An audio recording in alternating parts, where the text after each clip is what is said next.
Welcome to Cube World 20. ఒకప్పుడు నీలి ఆకాశంలో పఫీ అనే చిన్న మేఘం ఉండేవాడు. అతడు చాలా చిన్నవాడు కాని చాలా మంచి మనసున్నవాడు. నేను పెద్ద మేఘాలా లేనప్పటికీ నేను కూడా ఏదో సహాయం చేయగలను కదా. పర్వతాల మీద భారీ వర్షం కురిపిద్దాం. అవును, చెట్లు దాహంగా ఉన్నాయి. నా సహాయం కావాలా? అయ్యో పఫీ, నువ్వు చిన్నవాడివి. వర్షం కురిపించడానికి చిన్నవేంటి? ఓ సరే. అమ్మో, తాగడానికి చిన్ని చిన్ని చినుకులు అయినా కావాలి.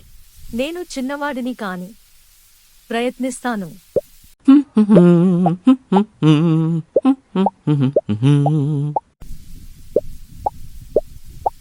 వావ్, నన్నొక చిన్ని వానమేఘం అని పిలవచ్చు కదా. ధన్యవాదాలు పఫీ, నువ్వు నాకు జీవమిచ్చావు. నిజంగా నేను చేయగలిగాను. నీ వల్ల మేము ధైర్యం చూరుకున్నాం పఫీ. మనము కలిసి చాలా అందం చేశాం.